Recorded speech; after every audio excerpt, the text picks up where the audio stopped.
नमस्कार, आप देख रहे हैं युग चरण और मैं हूं आपके साथ खुशबू सिंह। तो चलिए शुरुआत करते हैं बुलेटिन की।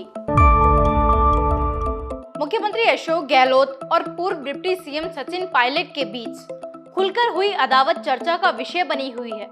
राजनीतिक गलियारों से लेकर सोशल मीडिया तक राजस्थान कांग्रेस के भविष्य को लेकर कयास और अटकलबाजी चरम पर है। चर्चा इस बात पर भी हो रही है कि क्या सचिन पायलट की सभी मांगों को 15 दिन के अल्टीमेटम तक सरकार द्वारा मान लिया जाएगा। क्या 3 में से कुछ मांगों पर सहमति बनाकर दोनों पक्षों के बीच बने गतिरोध को दूर किया जाएगा, या क्या मांगे नहीं मानने की स्थिति में सचिन पायलट अपने राजनीतिक करियर में कोई बड़ा कदम उठाएंगे। इन जैसे कई सवाल इन दिनों गहलोत पायलट अदावत पर दिलचस्पी रखने वाले लोगों की जुबान पर है। सुप्रीम कोर्ट ने अडानी हिंडनबर्ग मामले में सेबी को 3 महीने का समय और दे दिया है। अब सेबी को अपनी रिपोर्ट 14 अगस्त तक सौंपनी होगी। 2 मार्च को कोर्ट ने इस मामले में एक कमेटी बनाई थी और सेबी को भी जांच के लिए 2 महीने का समय दिया था, यानी उसे 2 मई तक अपनी रिपोर्ट सौंपनी थी, लेकिन सेबी ने कोर्ट से 6 महीने का समय मांगा था। सेबी की ओर से पेश solicitor general of India Tushar Mehta ने सुनवाई के दौरान जांच के लिए फिर से 6 महीने की मोहलत मांगी थी। हालांकि बेंच ने 6 महीने का समय देने से इनकार कर दिया था। बेंच ने कहा कि वह अनिश्चित विस्तार नहीं दे सकती। हमने 2 महीने का समय दिया था और अब इसे बढ़ा दिया गया है, यानी सेबी को कुल 5 महीने का समय मिल चुका है। पाकिस्तान की ओर से भारत की सीमा पर लगातार ड्रोन्स के जरिए ड्रग्स की तस्करी की जा रही है। ऐसा एक बार फिर मंगलवार रात 2 बजे हुआ। इसकी भनक लगते ही बॉर्डर सिक्योरिटी फोर्स ने 42 राउंड फायरिंग की। बीएसएफ ने मौके से करीब 25 करोड़ रुपए की 5 किलो हेरोइन बरामद की। बीएसएफ की बीकानेर रेंज के डीआईजी पुष्पेंद्र सिंह आज मामले का खुलासा करेंगे। जानकारी के अनुसार हेरोइन श्रीगंगानगर जिले के अनूपगढ़ के रावल मंडी में भारत पाकिस्तान अंतर्राष्ट्रीय सीमा पर बनी नीमीचंद पोस्ट के पास फेंकी गई थी। पोस्ट पर बीएसएफ के जवान गश्त कर रहे थे। इस दौरान ड्रोन की आवाज सुनाई दी। जवानों ने ड्रोन को देखते ही फायरिंग करना शुरू कर दिया। करीब 42 राउंड फायर कर ड्रोन को नीचे गिरा दिया। ड्रोन गिरने के बाद जवानों ने जांच की तो इसमें से 5 किलो हेरोइन बरामद की गई। हेरोइन की कीमत करीब 25 करोड़ रुपए आंकी गई है। मामले की जानकारी पर बीएसएफ की बीकानेर रेंज के डीआईजी पुष्पेंद्र सिंह नीमीचंद पोस्ट के लिए रवाना हो गए।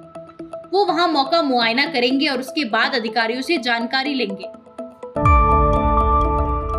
केंद्र की मोदी सरकार के 9 साल पूरे होने पर भाजपा एक जनसंपर्क अभियान की शुरुआत करने जा रही है। 1 महीने तक चलने वाले इस जनसंपर्क अभियान की शुरुआत 30 मई को मोदी एक बड़ी रैली से कर सकते हैं। इस अभियान का समापन 30 जून तक होगा। वैसे तो भारतीय जनता पार्टी देश के सभी लोकसभा क्षेत्रों में ये मेगा जनसंपर्क अभियान चलाएगी, लेकिन इसमें से पार्टी लोकसभा की लगभग 400 सीटों पर विशेष फोकस रखने की तैयारी कर रही है। प्रधानमंत्री नरेंद्र मोदी चुनावी राज्यों छत्तीसगढ़, राजस्थान, तेलंगाना या मध्य प्रदेश में से किसी एक राज्य में 30 मई को बड़ी रैली कर इस बड़े जनसंपर्क अभियान और इसके तहत होने वाली रैलियों की शुरुआत करेंगे। हालांकि उनका कार्यक्रम कहां होगा, इस पर अंतिम निर्णय होना अभी बाकी है। इसके अलावा महीने भर तक चलने वाले अभियान के अंतर्गत प्रधानमंत्री कई अन्य राज्यों में भी रैलियां कर सकते हैं। इसे 2024 की हुंकार के तौर पर भी देखा जा रहा है। सरकारी नौकरी की तैयारी कर रहे युवाओं के लिए अच्छी खबर है। बॉर्डर फोर्स सिक्योरिटी ने 240 से ज्यादा पदों पर वैकेंसियां निकाली हैं। इसके तहत हेड कांस्टेबल के पदों पर भर्तियां की जाएंगी। इसमें शामिल होने के लिए 12वीं पास उम्मीदवार बॉर्डर सिक्योरिटी फोर्स की ऑफिशियल वेबसाइट पर जाकर 21 मई तक अप्लाई कर सकेंगे। उम्मीदवारों का सिलेक्शन रिटन टेस्ट के बाद फिजिकल टेस्ट के आधार पर किया जाएगा। भर्ती में सेलेक्ट होने पर उम्मीदवार को 25,500 रुपए से लेकर 81,100 रुपए तक सैलरी मिलेगी। उम्मीदवारों का किसी मान्यता प्राप्त बोर्ड से फिजिक्स, केमिस्ट्री और मैथमेटिक्स में न्यूनतम 60% अंकों के साथ 12वीं की परीक्षा पास होना जरूरी है। हालांकि 12वीं के बाद आईआईटी किए उम्मीदवार भी आवेदन कर सकते हैं। उम्मीदवारों की उम्र आवेदन की आखिरी तारीख यानी 12 मई 2023 को 18 वर्ष से कम और 25 वर्ष से अधिक नहीं होनी चाहिए। खबरों में फिलहाल इतना ही। आगे की खबरों के लिए यूं ही बने रहिए हमारे साथ और सब्सक्राइब कीजिए हमारे चैनल को